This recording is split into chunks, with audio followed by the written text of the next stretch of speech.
Pierre-Yves Collombat, vous voulez prendre la parole. Je rappelle que vous êtes aussi ici pour travailler. Je vous donne tout de suite la parole, Monsieur le Président, et pour écouter les élus. Pierre-Yves Collombat, premier vice-président de la mission. Bien.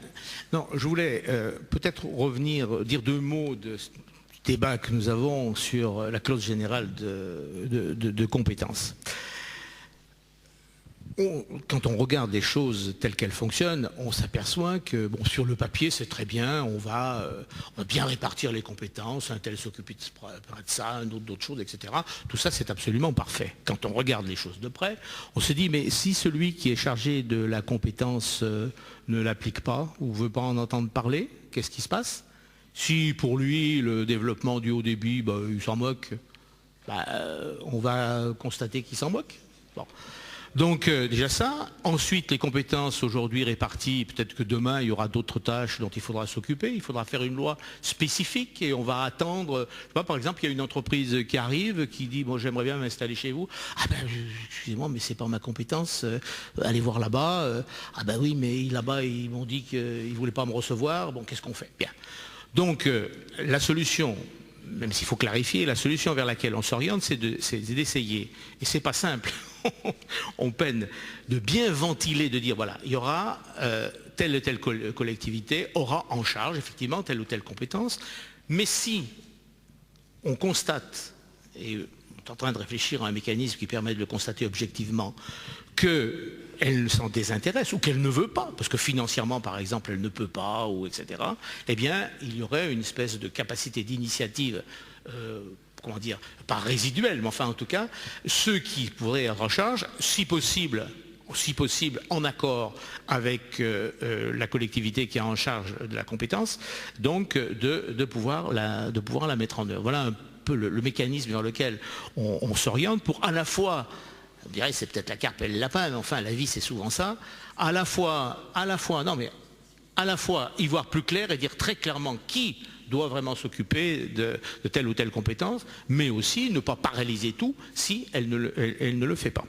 Non, effectivement, on est là d'abord pour écouter, donc je voudrais être le plus discret possible, mais du sèche froissé ou défrisé, je vous avoue que ce débat sur la réforme, où il s'agirait de savoir si on est audacieux ou pas audacieux, ceux qui sont encroutés dans leurs habitudes, l'élu local bien sûr, et puis ceux qui sont des révolutionnaires, enfin, etc. Franchement, moi ça me fatigue un peu. Parce que, bon, moi je veux bien qu'on soit révolutionnaire, hein, c'est plutôt d'ailleurs ma tendance, mais on pourrait l'être en matière fiscale par exemple, on va peut-être faire des propositions. On pourrait l'être en matière de démocratie locale, enfin, etc. Bon, ce discours selon lequel les collectivités locales, c'est d'abord des dépenses, ça ne repose strictement sur rien. On nous dit, vous nous dites, chers collègues, on a un élu local pour 100 habitants. Mais, oui, on compte tous les élus municipaux. Mais oui, mais est-ce que ça coûte plus cher qu'ailleurs? C'est pas vrai. Alors, ou alors vous me citerez l'étude. La seule étude que je connaisse, c'est un problème que je connais bien, pourtant, vice-président de l'Association des maires ruraux de France, comme on nous envoie ça régulièrement dans la tête, on commence à s'inquiéter du problème. Bon. La seule étude que je connaisse, elle est ancienne et elle conclut que finalement c'était encore le moins onéreux, comparaison européenne, de gérer un territoire comme le territoire français qui est quand même un territoire très vaste. Quand systématiquement je pose la question, on veut faire des économies, quelles économies? Qu'est-ce que vous attendez comme économie? Chiffrez-les. En général on vous dit on n'a pas d'études. Actuellement est en train de circuler un bruit venant de Bercy disant si les départements ne s'occupaient que de leurs compétences obligatoires, on gagnerait 19 milliards. Mais les dites compétences non obligatoires, ils les exercent pour faire joli ou parce qu'ils rendent un service à leurs concitoyens? Qui s'occupe? Est-ce qu'en supprimant les dépenses, on supprime les problèmes? On supprime la réponse aux questions et aux besoins de nos concitoyens.